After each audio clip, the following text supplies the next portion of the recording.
Graça e paz, pessoal. Estamos na terceira aula de antropologia. Hoje nós vamos falar sobre o homem remido, o homem regenerado. Na aula passada nós falamos sobre o homem caído, por consequência do pecado, e na sequência agora nós estamos falando do homem remido. Gostaria que você aí abrisse a sua Bíblia em Romanos, capítulo 5, verso de número 15, diz o seguinte: mas não é assim o dom gratuito como a ofensa, porque se pela ofensa de um morreram muitos, muito mais a graça de Deus e o dom pela graça, que é de um só homem, Jesus Cristo, abundou sobre muitos. O que esse texto está dizendo? Esse texto está falando sobre dois personagens principais na Bíblia. Adão, por onde vem o pecado, por onde entra o pecado no mundo. Adão, o homem que erra e consequentemente traz morte espiritual e física para as nossas vidas. E Jesus agora que vem para trazer vida. Jesus agora que vem para fazer oposição às ações de Adão anteriormente cometidas. E como é que isso vai chegar até as nossas vidas? Como é que Jesus vai fazer isso? Como é que agora esse homem caído vai ser redimido através de Cristo? Como é que isso vai acontecer? Como essa ação vai acontecer?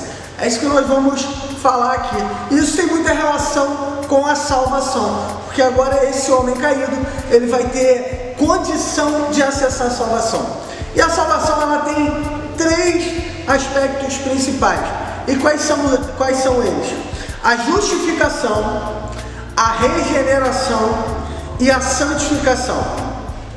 Esses aspectos, eles são simultâneos e cronológicos. Como eles são simultâneos e cronológicos? Eles vão acontecer gradativamente na vida do homem, porém eles não param de acontecer na vida do homem. E eles acontecem eles não chegam, primeiro chega a justificação, depois chega a regeneração, não é isso. Chegam os três na vida do homem e eles vão crescendo gradativamente na vida do homem. A justificação, quando o homem compreende como é que esse processo salvífico vai chegar na vida dele, é rápida. A regeneração é um processo contínuo e a santificação é a fixação de tudo isso.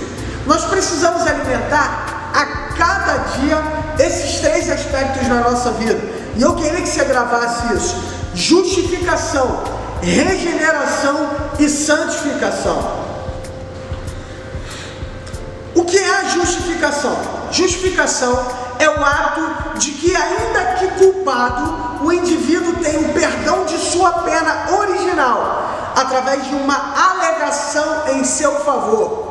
Justificação é o ato de que, ainda que culpado, o indivíduo tem perdão da sua pena original, através de uma alegação em seu favor. Tem um texto que eu gosto muito, que nos ensina bastante sobre isso, que é o texto de 1 João, capítulo 2, versos de número 1 e 2, que diz assim: meus filhinhos, essas coisas vos escrevo para que não pequeis. E se alguém pecar, temos um advogado para com o Pai, Jesus Cristo, o justo. E Ele é a propiciação pelos nossos pecados, e não somente pelos nossos, mas também pelos pecados de todo o mundo. Por que eu gosto desse texto para falar sobre justificação? Porque nesse texto aqui fica claro uma questão de um julgamento e de Jesus como nosso advogado. Olha, ele está falando: não pequem, porém se vocês pecarem, fica tranquilo. Por quê? Porque você tem um advogado. E quem é esse advogado? Esse advogado é Jesus o justo.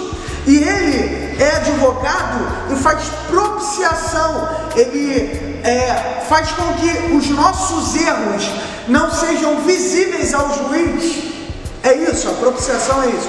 Que os nossos erros não sejam visíveis ao juiz, pois quando o juiz observa os nossos erros, ele enxerga a crucificação. É isso que está dizendo aqui. Então aqui nós temos três figuras nesse julgamento. Primeiro, o juiz, que é Deus. Segundo, Jesus, que é esse advogado. E terceiro, o homem, que é o réu. Juiz, advogado e réu. Deus, Jesus e o homem.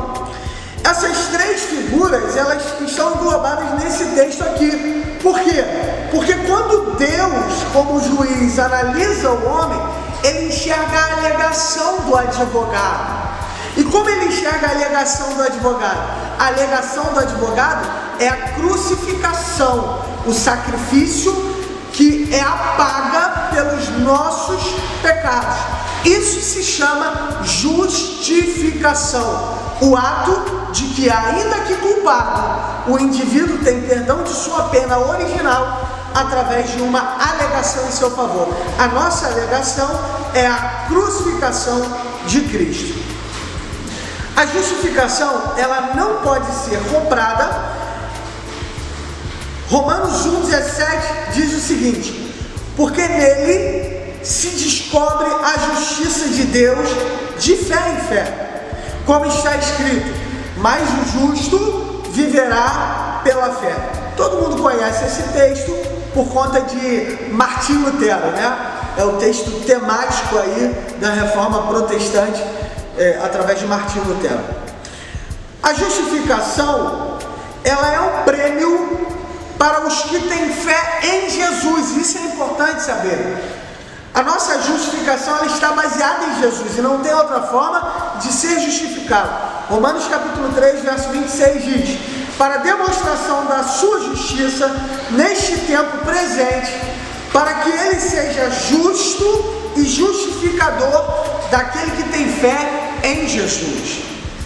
Eu gosto muito da afirmativa de William Gruden, que ele diz o seguinte: justificação é um ato instantâneo e legal da parte de Deus, pelo qual ele considera os nossos pecados perdoados e a justiça de Cristo como a nós e declara-nos justos à vista dele. Olha, a justificação é um ato legal da parte de Deus. Deus é o juiz, é Ele quem decide. E Ele entende que somos justificados pelo sacrifício de Cristo. Bom, eu gostaria de falar agora sobre regeneração. E o que é regeneração? O termo tem relação direta ao homem que perde o contato com Deus, lembra do Adão? E agora ele retorna à família de Deus através da adoção. Adoção é um fator muito importante no relacionamento com Deus.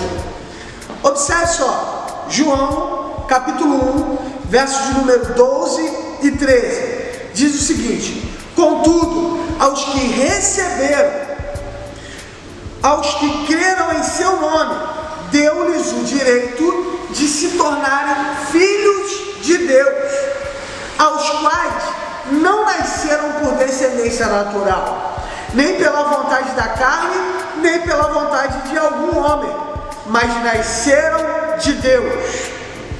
O que isso significa? Nós somos regenerados através de adoção. O homem perde esse contato com Deus, o homem cai, o Adão cai, ele entra nessa queda, ele perde esse contato com Deus, mas Deus decide adotar novamente o homem. E de que forma o homem é adotado? Quando ele mantém um relacionamento familiar com a sua família agora adotiva. E que família adotiva é essa? Deus Pai, Deus Filho e Deus Espírito Santo.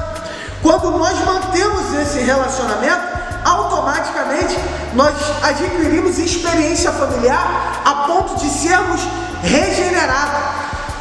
A regeneração nos torna seres melhores em espírito, em alma e em corpo, parecidos com Jesus.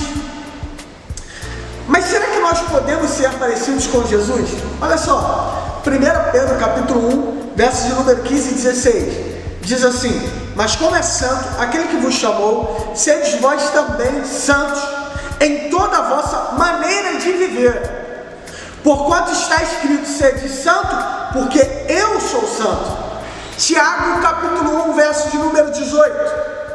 Por sua decisão ele nos gerou pela palavra da verdade, para que sejamos como que os primeiros frutos de tudo o que Ele criou. Ele está dizendo, para que sejamos como Jesus, para que sejamos como aquele primeiro Adão criado no Éden, aquele que não tinha pecado.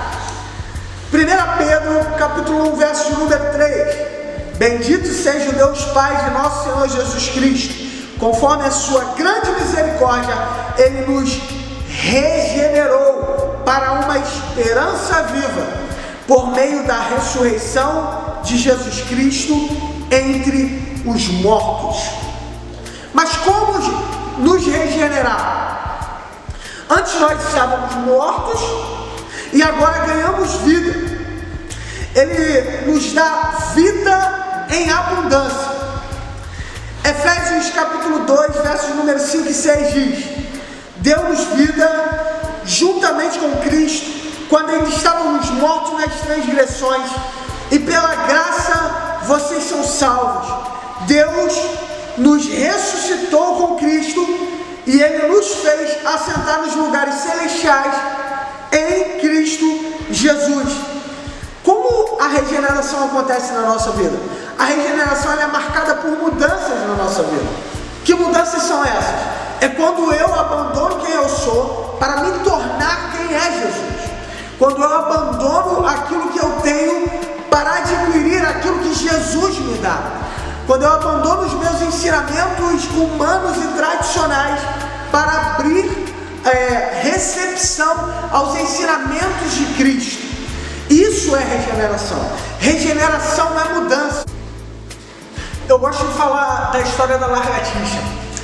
Preste atenção, eu não sei se você já fez isso, essa maldadezinha, né? Quando você corta o rabo da lagartixa, ele cresce de novo.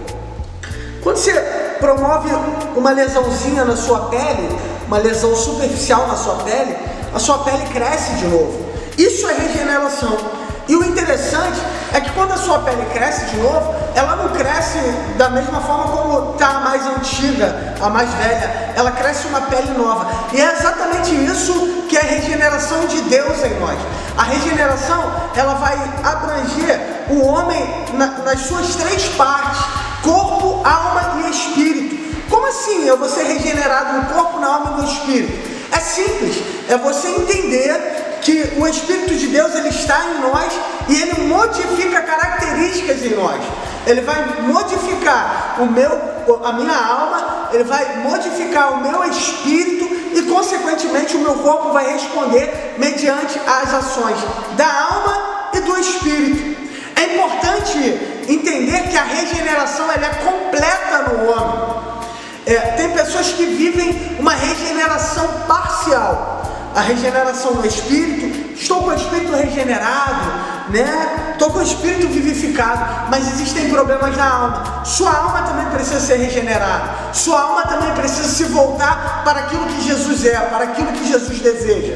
Observe, Jesus, por mais que tenha sentido medo, por mais que ele tenha sentido uma aflição, ele não entrega a sua alma a essa aflição e nem a esse medo. Ele diz: Pai, se possível, afaste de mim esse cálice, mas todavia, seja feita a sua vontade.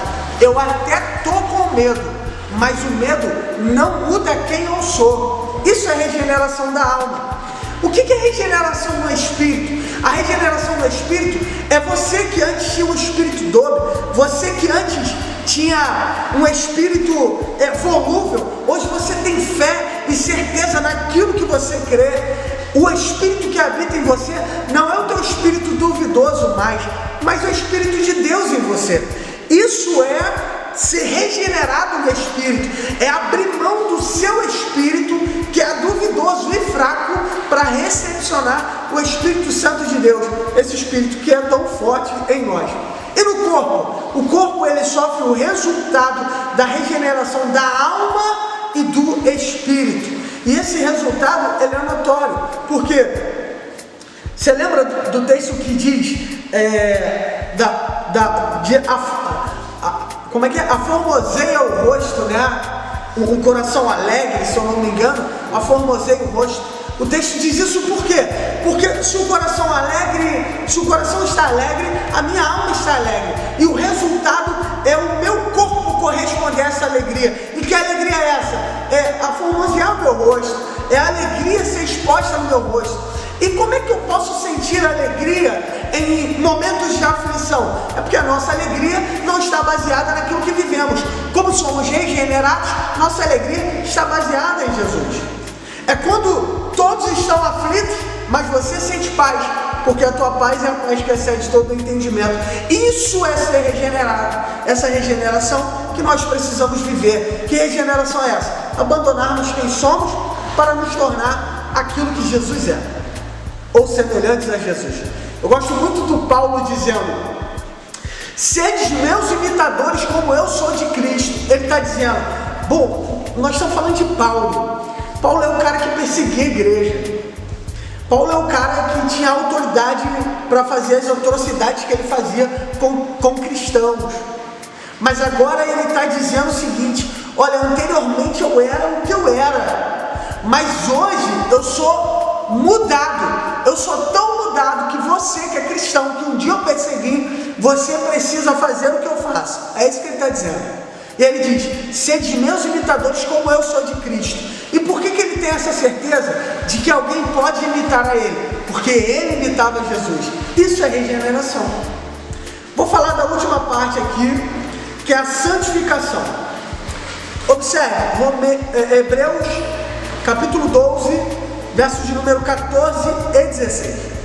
Diz assim: segui a paz com todos e a santificação, sem a qual ninguém verá o Senhor, tendo cuidado de que ninguém se prive da graça de Deus, e de que nenhuma raiz de amargura brotando vos perturbe, e por ela muitos se contaminem, e ninguém seja devasso ou profano, como Esaú, que por uma refeição vendeu o seu direito à primogenitura.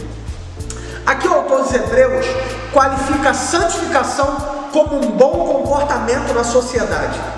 O que é isso? Tem gente que acha que santificação é jejum, leitura bíblica,